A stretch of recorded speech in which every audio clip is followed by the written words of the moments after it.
모세가 이 말 때문에 도주하여 미디안 땅에서 나그네 되어 거기서 아들 둘을 낳으니라.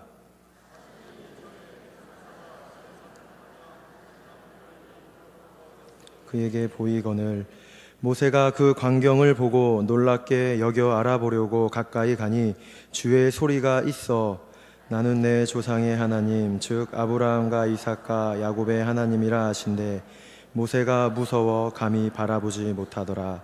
주께서 이르시되 내 발의 신을 벗으라. 내가 서 있는 곳은 거룩한 땅이니라.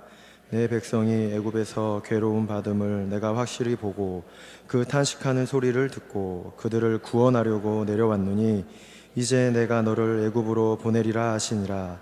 그들의 말이 누가 너를 관리와 재판장으로 세웠느냐 하며 거절하던 그 모세를 하나님은 가시나무 떨기 가운데에서 보이던 천사의 손으로 관리와 속량하는 자로서 보내셨으니 이 사람이 백성을 인도하여 나오게 하고 애국과 홍해와 광야에서 40년간 기사와 표적을 행하였느니라. 사도행전 7장 말씀에는 스데반 집사님이 예루살렘 대공회 그 회원들 앞에서 기독교의 위대한 진리가 담겨져 있는 아주 깊고 풍성한 설교를 하는 내용입니다. 그가 이렇게 진리를 연설하는 것은 그 앞장과 연결선상에서 보게 되면 스데반의 지혜와 성령으로 말함을 보고 이 종교 지도자들이 당해낼 수가 없으니 사람을 매수해서 이 스데반을 공회로 데리고 와서 이 사람이 하나님과 성전을 모독한다는 이런 거짓 증언으로 스데반에게 죄를 뒤집어 씌웠기 때문에 진리의 변호 차원에서 스데반 집사님이 오늘 7장에 이 놀라운 설교를 선포하고 있습니다. 그는 그리스도인이었기 때문에 나사렛 예수야말로 하나님의 아들이다 라고 이렇게 말했기 때문에 또 그 하나님의 아들이 모든 인간을 구원하기 위해 세상에 오셨으며 갈보리 십자가에서 죽으시고 또 3일 만에 부활함으로 놀라운 구원을 이루었다라고 이렇게 말했기 때문에 그 종교 지도자들 앞에서 신문을 받고 있습니다. 그리고 유대인들은 오늘 이 위대한 스데반의 말씀을 들으며 큰 은혜를 받는 게 아니라 이를 갈며 그를 죽이게 됩니다. 그리고 스데반은 기독교 최초의 석사가 됩니다. 여기서 말하는 석사는 학위를 의미하는 석사가 아니라 돌에 맞아 죽은 그런 석사가 되겠습니다. 스데반의 연설은 정말 위대한 설교요, 이스라엘의 역사와 그 그리스도의 구속이 담겨있는 그 구속사가 담겨져 있는 아주 진리의 보고의 그런 말씀입니다. 우리의 믿음이 하나님으로부터 출발했고 그리스도의 죽음과 부활하심과 그리고 보좌 우편에 좌정하시는 그 내용까지 그것을 포함해서 기독교의 핵심을 담고 있습니다. 그런데 이런 위대한 설교 앞에 유대인들이 감동하고 심령이 쪼개지고 성령의 역사가 일어나는 게 아니라 오히려 심령이 더 완악해져서 사람을 죽이게 되었습니다. 이단을 전한 것도 아니고 욕을 한 것도 아니고 잘못된 내용을 전한 것도 아닌데 설교 한 편 하였다고 사람을 죽인다니 정말 해도 너무한 일입니다. 저도 오늘 이 앞에 서서 말씀을 전하고 있지만 아마도 지금까지 직접 돌을 들고 던지지 않아서 그것밖에 못하냐면서 이렇게 돌이 안 날아와서 죽지 않았을 뿐이지 이미 돌에 맞아 죽지 않았을까, 이 몸이 죽어 백골이 벌써 진토가 되지 않았을까라는 이런 시도 생각이 났고 두려운 생각이 들기도 했습니다. 그러나 오늘 스데반의 죽음은 저처럼 그런 연약한 이유에 의한 죽음이 아니라 이 이스라엘의 역사를 설교 속에 말하면서 그동안 유대인들이 가지고 있었던 잘못된 역사관, 그들의 선민의식이 철저히 말씀 앞에 드러나는 그 가운데 이들이 그런 죄책감에 의한 돌을 던져서 죽이는 그런 죽음이었습니다. 믿음과 구원은 우리에게 전혀 어떠한 근거가 없고 우리는 아담 이후 본질상 타락한 죄인이니 너희들이 가지고 있는 역사관은 잘못된 것이다. 너희들이 가지고 있는 그 선민의식은 잘못된 거다. 라는 이런 것을 말씀으로 깨부시니 유대인들이 이를 갈면서 완악해진 겁니다. 이미 7장 우리가 1절에서부터 쭉 보게 되면 아브라함의 얘기가 나오고 요셉의 이야기가 나옵니다. 그리고 오늘 저와 여러분은 모세의 이야기를 읽었습니다. 총 60장에 해당하는 이 7장의 말씀은 60절에 해당하는 이 7장의 말씀은 그 가운데 이 모세의 이야기가 가장 길게 나옵니다. 20절부터 44절에까지 이 모세의 이야기가 오늘 7장 설교 속에 나오고 있는데 3분의 1 이상을 이 60절에 해당하는 내용 속에 모세의 이야기가 나오니 어떤 스데반의 중요한 의도가 있고 목적이 있으니 이렇게 그 설교 내용 속에 모세의 이야기가 많이 담겨져 있는 겁니다. 실제 이 유대인들에게 있어서 모세는 어떤 존재입니까? 그들의 민족의 지도자요, 민족의 영웅이요, 율법의 수혜자라고 생각했기 때문에 이 모세의 위치는 유대인들에게 우리가 생각하는 그것보다 훨씬 더 그 높은 위치에 있습니다. 근데 이 모세가 어떻습니까, 여러분? 이 모세는 우리에게 또 성경을 읽는 이들에게 예수 그리스도를 충분히 밝히 보여주고 있기 때문에 오늘 스데반은 의도적으로 이 그들이 생각하는 이 모세를 통해 예수 그리스도를 드러내주기 위해서 모세의 이야기를 가장 길게 이 설교 속에 담고 있습니다. 그래서 오늘 저는 여러분과 함께 이 스데반의 설교 중에서도 이 모세의 이야기가 나오고 있는데 여기서 예수 그리스도가 어떻게 나오고 있는지를 살펴보고 그 가운데 그리스도께서 이 땅에 왜 오셨는지 말씀을 전하도록 하겠습니다. 주님께서 우리의 마음 문을 여셔서 말씀 가운데 예수 그리스도를 통한 하나님의 놀라운 구원의 계획을 듣고 깨닫고 경배하는 은혜가 있기를 바랍니다. 우선 우리가 말씀을 통해 모세가 그리스도를 예표하는 한 가지는 보냄받은 이유가 같다는 겁니다.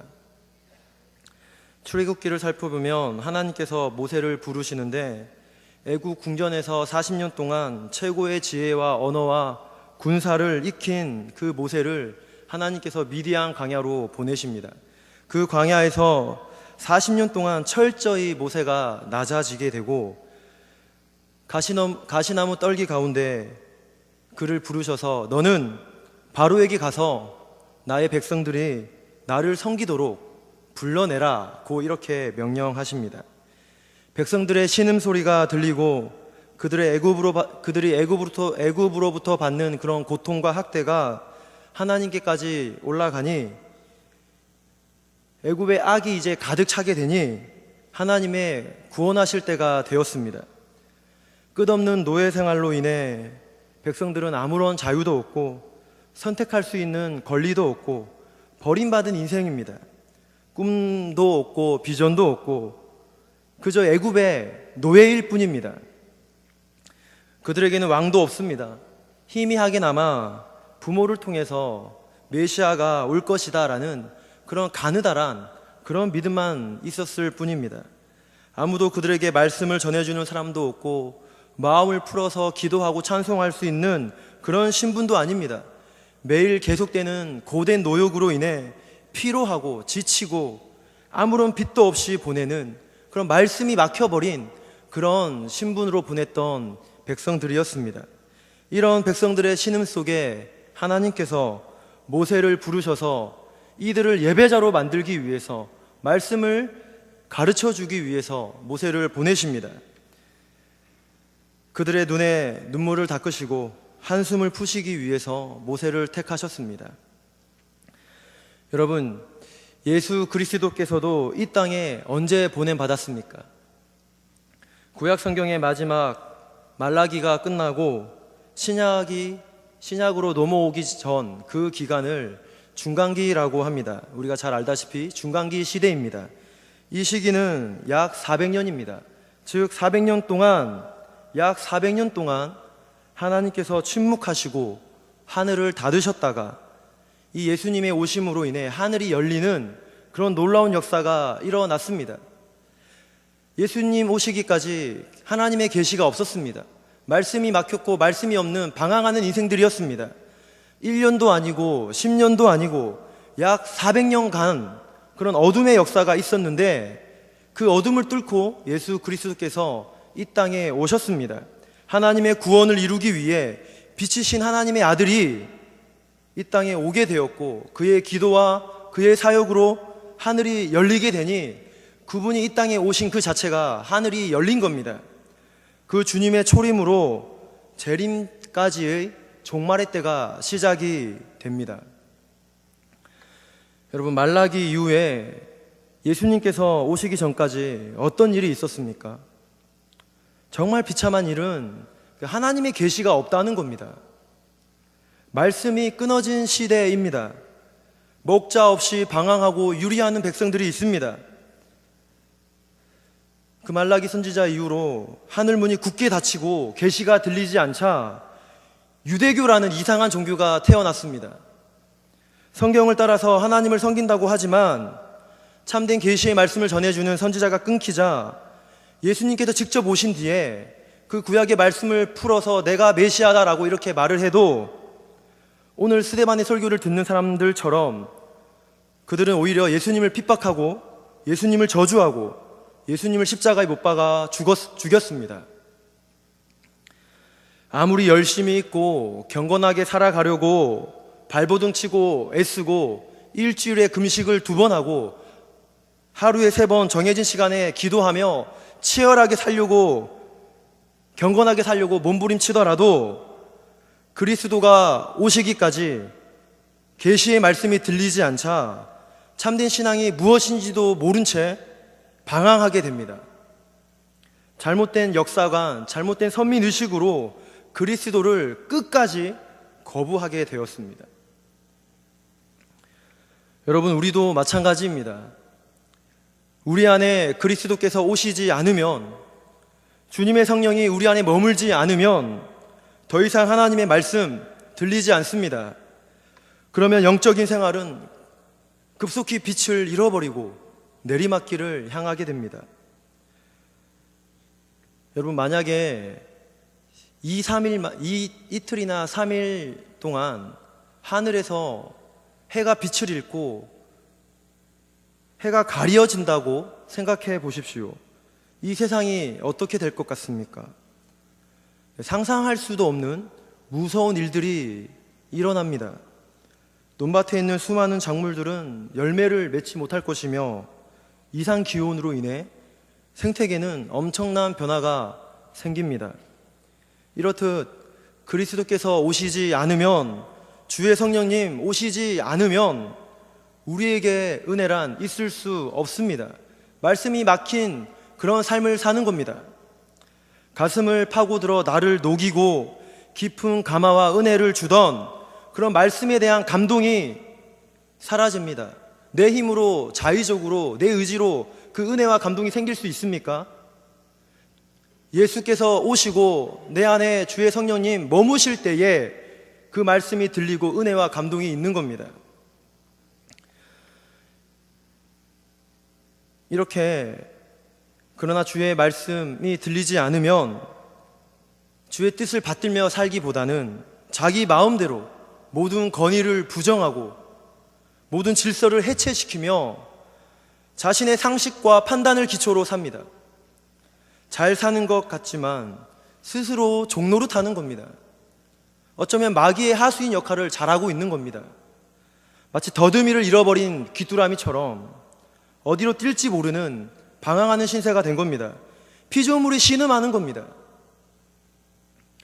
하지만 그리스도께서 오시고 주의 성령님 우리 안에 내주하시면 말씀의 빛이 있을 때는 우리의 판단이 비록 미숙하고 어리지만 주위에는 어둠이 깔려져 있지만 그래도 어디를 가야 할지 압니다. 어디에 함정이 있고 어디에 늪이 있고 어디에는 덫이 있고 어느 길은 또 한 번 빠지면 참 나오기 힘들구나 하는 것을 우리는 말씀이 있을 때 알 수 있습니다. 그러나 그리스도께서 오시지 않으면 그런 지각이 끊어집니다. 얼마나 위험합니까? 지뢰가 있고 함정이 있고 구덩이가 있는데 이런 함정이 가득한 그 길을 마치 소경이 되어서 걸어가는 것과 같습니다. 그래서 정말 우리에게 소중한 축복은 무엇입니까? 그리스도께서 오심으로 하나님의 말씀이 우리 마음에 들리는 겁니다. 가장 큰 문제는 무엇입니까? 좋은 직장 못 간 게 문제가 아니라, 돈을 많이 못 번 게 문제가 아니라, 내 자녀가 남이 부러워하는 위치에 있지 못한 게 문제가 아니라 그리스도께서 오시지 않고 말씀이 들리지 않는 겁니다. 방황하고 유리하며 신음하며 사는 게 불행입니다. 세상에 종살이하고 그 가치관에 매여서 살며 신음하고 있고 뇌로 살고 있음에도 불구하고 그리스도께서 오시지 않으므로 하늘이 닫히고 인격적인 하나님의 음성이 더 이상 들리지 않는다는 것, 가장 큰 불행입니다. 성도 여러분, 사무엘상을 보게 되면, 토요일마다 사무엘상을 전하고 있는데 그 2장과 3장에 보게 되면 그 엘리의 집안과 사무엘의 이야기가 나옵니다. 말씀이 없고 참 하나님의 이상이 희귀했던 그런 시대라고 성경은 묘사합니다. 그런 시대 가운데 여러분, 하나님께서 누구에게 말씀하십니까? 사무엘에게 말씀하십니다. 민족의 대제사장 엘리도 있습니다. 그리고 그의 두 아들 홈니와 비느하스도 제사장으로 섬기고 있습니다. 성전에서 누구보다 그 몸을 하나님께 가까이 있으면서 성전을 수종 들고 있습니다. 그리고 여러 제사장들도 있습니다. 그러나 하나님의 말씀은 엘리에게 아니라, 홈니와 비느하스도 아니라 아직 이제 10살 정도 된 그 에봇을 입고 성전을 섬기고 있었던 그 사무엘에게 하나님의 말씀이 임하고 들리게 됩니다. 여러분, 아이에게밖에 말씀할 수밖에 없었던 하나님의 마음이 어떻게 느껴지십니까? 직분이 내가 말씀의 사람이다라는 것을 증명하는 게 아닙니다. 신앙의 연수가 내가 오늘도 예수를 모시고 말씀에 순종하며 살고 있다라고 하는 것을 보장하는 게 아닙니다. 가장 슬픈 일은 과거에 내가 예수를 영접했고 믿었지만 오늘 예수가 내 안에 없다는 것은 가장 큰 슬픔입니다. 반대로 가장 큰 복은 오늘도 주님 사랑에 감동하고 그 사랑에 내 마음이 녹아지고 주의 말씀이 들리고 주의 말씀을 모시고 사는 것이 가장 큰 축복입니다. 여러분 믿으십니까? 늘 주의 말씀이 들리고 깨닫고 생명의 길로 나가는 성도님들이 되시기를 바랍니다. 두 번째로 우리가 살펴볼 수 있는 것은 모세가 이제 하나님의 명령으로 백성들에게 구원의 소식을 가지고 보냄을 받습니다. 백성들에게 가서 이제 말씀을 가르쳐주고 이제는 너희가 종이 아니라 예배자로 세우도록 이렇게 사명감을 가지고 모세가 백성들에게 갑니다. 너희는 이제 종이 아니다. 하나님께서 너희를 통해 예배받기를 원하신다. 너희는 이제 예배자다 라는 사명을 가지고 백성들에게 갔습니다. 그러나 여러분, 백성들의 반응이 어떻게 나옵니까? 35절에 보니 그들의 말이 누가 너를 관리와 재판장으로 세웠느냐? 너가 우리의 지도자냐? 이러면서 모세를 거절하였습니다. 백성들이 그를 인정하지 않습니다. 누가 너를 보냈느냐? 누가 너를 우리의 인도자라고 하느냐? 그들 속에 뼛속 깊이 박혀있는 노예의식과 영혼 깊이 박혀있던 그런 무지와 그런 빛을 못하는 어둠이 하나님께서 보내신 모세를 거절하였습니다. 여러분, 예수님도 어떻습니까? 마찬가지입니다. 이렇게 하늘문을 여시고 계시 자체로 이 땅에 오셨지만 철저하게 부인당합니다. 외면당합니다. 오늘 산해드린 종교 지도자들을 보십시오. 오히려 하나님의 이름을 모욕하는 거라며 이를 갈며 칼을 갑니다. 당장이라도 죽이려고 합니다. 인간을 사랑하여 구원의 길을 알려주려 왔지만, 참된 인간이 되는 길과 참된 인생을 알려주려 왔지만, 본성 깊이 타락한 그들에게 예수님은 지독하게 거절당하셨습니다. 여러분, 오늘 우리도 마찬가지입니다. 믿음을 가지고 있다고는 하지만, 신앙생활하고 있지만, 내가 가지고 있는 이 신앙의식이 영적 생활 따로, 일상생활 따로 이렇게 이분법적인 사고로 살고 있다면, 물론 훈련이 부족한 이유도 있겠지만, 이렇게 교회 안과 교회 밖이 다르다고 생각하는 것은 주님을 거절하는 겁니다. 신앙은 내가 받아들였다고 끝이 아니고, 내가 믿는다라고 말하는 것도 다가 아니며, 또 내가 고백한다고 다 인정되는 게 아니라, 이것을 바탕으로 내 삶 구석구석까지 신앙화, 인격화 되어야 합니다. 영적인 영역에서 예배드리고 은혜 받고 마음의 평안과 위로를 얻는 게 다르고, 교회 밖에서, 예배 밖에서 내가 살아가고 있는 학교와 일터와 삶의 현장에서 살아가는 이유와 목적이 교회 안과 교회 밖에서 그런 것이 다르다면 주님을 거역하는 겁니다. 신앙과 삶이 다르다라고 생각하는 것은 주님을 부인하는 겁니다. 신앙과 삶은 통합되는 것이고, 신앙은 삶에서 구체화되는 겁니다. 여러분, 신앙이 무엇입니까? 신앙이 무엇이라고 생각하십니까? 한국적 토양에서는 샤머니즘이 뿌리 깊게 이렇게 박혀 있기 때문에 우리는 자칫 이 신앙을 미신처럼 생각할 수 있는 그런 불안한 요소가 있습니다. 때로는 어떤 확률처럼 생각하는 경우도 있습니다. 그러나 여러분, 신앙이라고 할 때 이 신앙은 나의 무의식적인 영역이 의식화되는 겁니다. 영적인 영역에서 받았던 은혜와 감격, 이 기쁨이 삶의 영역에서 구체화되는 겁니다.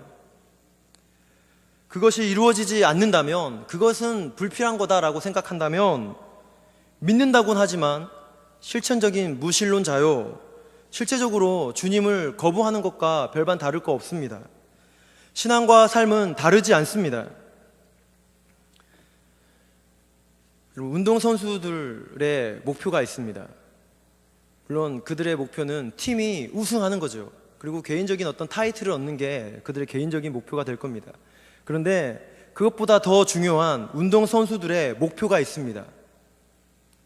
그들의 목표는 자기의 그 운동할 때 쓰는 그 근육을 의식화하는 겁니다. 이게 무슨 말이냐면, 자기가 하는 그 종목에 해당하는 그 운동을 할 때 쓰는 근육이 있는데, 자꾸만 거부하려는 그 근육의 본능을 의식적으로 의식화시키는 겁니다. 그래서 프로가 되는 겁니다. 여러분, 야구 좋아하십니까? 저는 개인적으로 스포츠를 좋아해서 운동을 참 좋아합니다.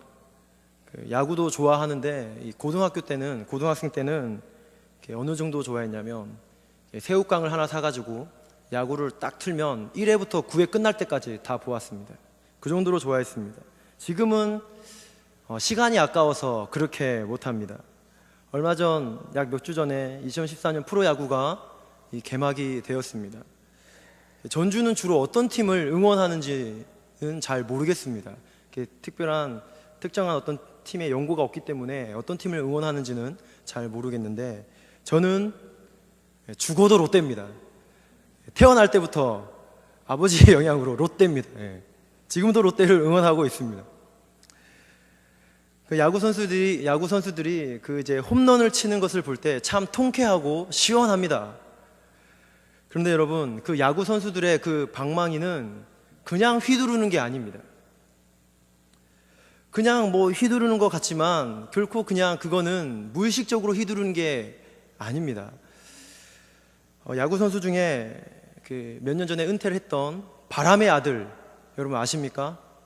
이종범. 예, 이종범 선수가 야구를 굉장히 잘했습니다.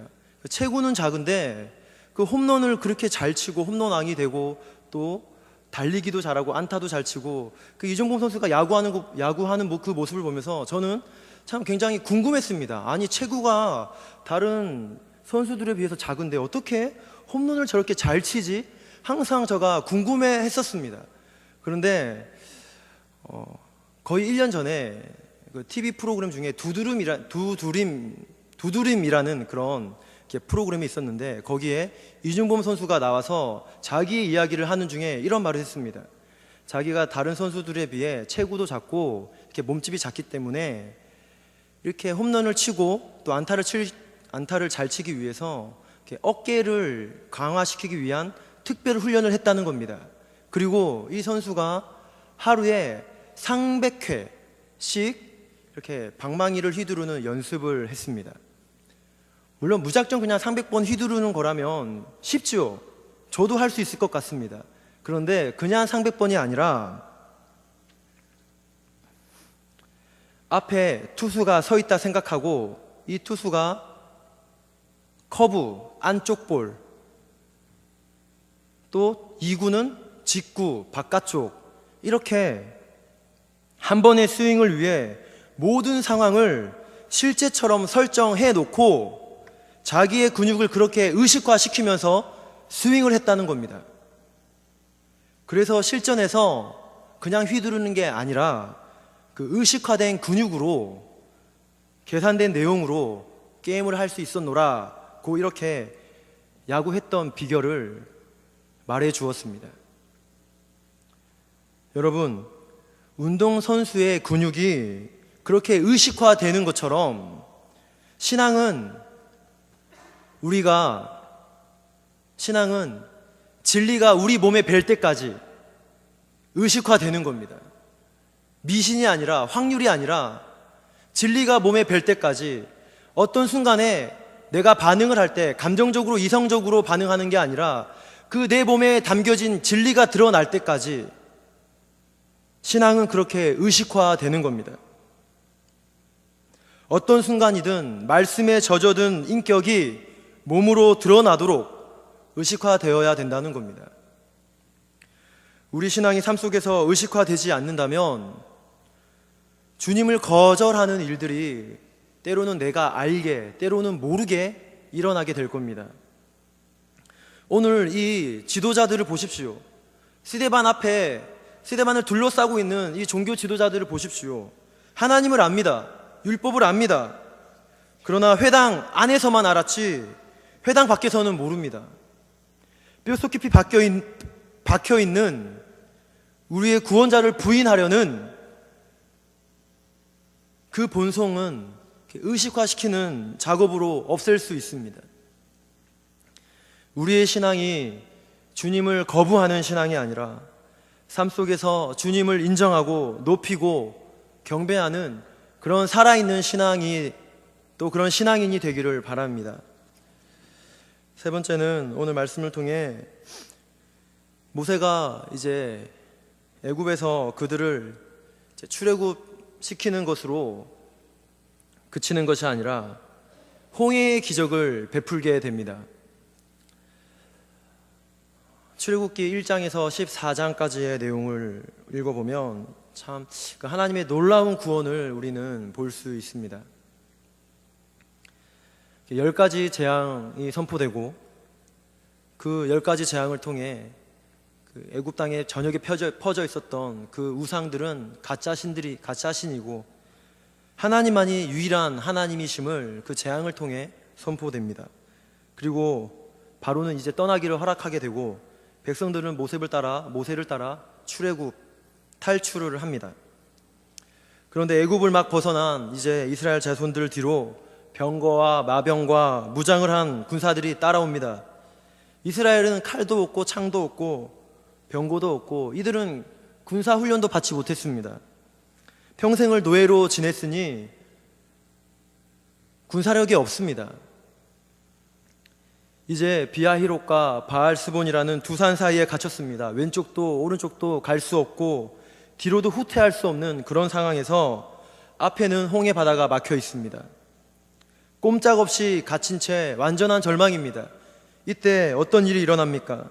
모세가 하나님 앞에 엎드리게 되고 하나님의 명령으로 지팡이를 바다를 향하니 바다가 갈라지게 되고 마른 땅을 그들은 건너게 됩니다. 안전하게 지나게 됩니다.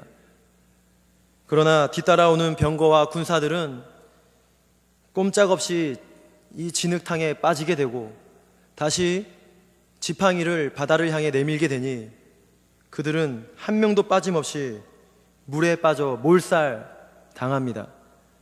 이스라엘의 그 오래된 원수, 이스라엘의 오래된 압제자, 오래된 감독, 숱한 노예 생활, 오랫동안 이스라엘 자손을 탄식시키며 땀 흘리며 울부짖게 만들었던 모든 그런 자들이 전부 죽어서 바닷가의 시체로 남았습니다.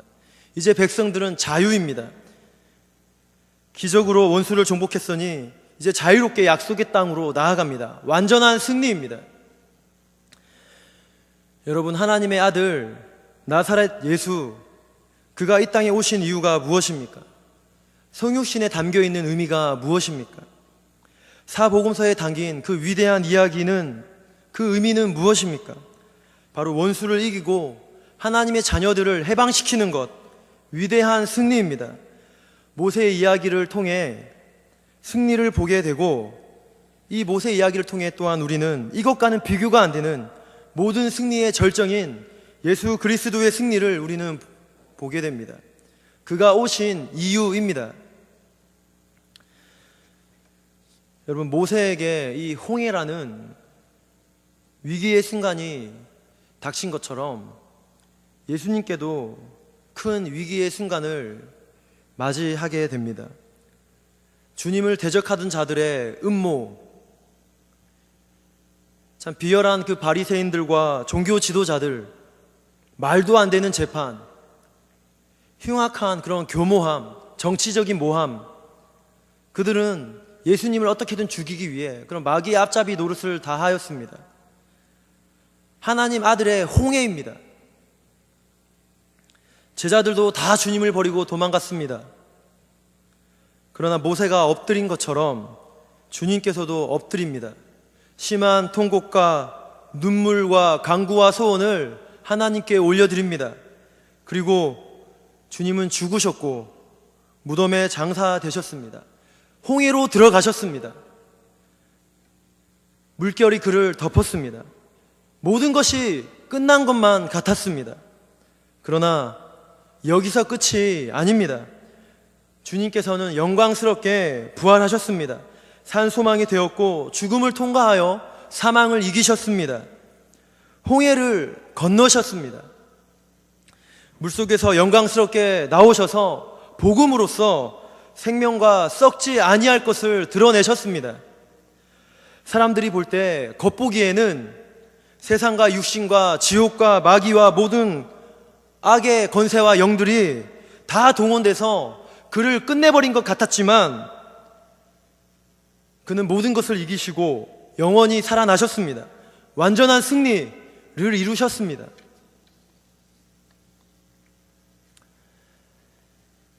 저는 이제 말씀의 결론을 맺겠습니다. 오늘 우리가 사순절 기간을 보내고 있습니다. 사순절 목적이, 이 기간의 목적이 단순히 주님의 고난을 생각하면서 참아내자는 게 아니라 그리스도를 더 많이 닮아가고 우리가 주님을 더욱더 따라가자라는 그런 더 깊은 의미가 있습니다. 이 사순절 기간 내에 기간을 지나며 우리는 지난주에 또 말씀 사경회를 또 은혜 가운데 보내게 되었습니다. 그리고 이제 종료주일이 다가오고 있고 고난주간과 부활주일이 기다리고 있습니다. 사순절은 이미 시작이 되었습니다. 여러분 어떤 마음으로 이 사순절에 참여하고 있습니까? 예수 그리스도께서는 죽음을 이기시는 분입니다. 세상의 풍속과 세상의 정신과 온갖 질병, 마귀를 이기시는 분입니다. 모든 강하다고 하는 그런 강력들을 파하시고 생명을 주시는 분입니다. 그러나 여러분, 오늘 우리에게는 어떤 사망의 기운이 우리 안에 있습니까? 무엇이 내 생각을 병들게 하고 내 영혼을 짓눌러서 날지 못하게 하고 있습니까?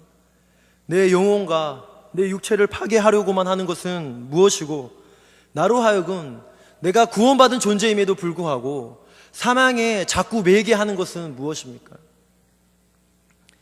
무엇이 나로 하여금 믿음의 날개를 활짝 펴서 하나님께로 날아올라 하나님을 보아야 하는데, 어떤 상황이 나로 하여금 이 믿음의 날개를 자꾸만 붙잡고 꽂고 만들고 있습니까? 나에게 있어서 오래된 감독자, 그 오래된 원수, 오래된 습관은 무엇입니까? 우리 공동체 안에는 어떤 사망의 요소가 숨겨져 있습니까? 그런 생각이 들 때마다 홍해를 가르시고 부활하사 승리하신 주님의 이름으로 사망아 너의 승리가 어디 있느냐, 너의 쏘는 것이 어디 있느냐, 이렇게 사망을 이기신 그리스도의 능력으로 선포하며 하나님의 은혜와 회복을 경험하며 그리스도를 더욱더 닮아가고 따라가는 그런 사순절을 보내는 또 우리 그런 서문교회 성도님들이 되기를 주님의 이름으로 축복합니다.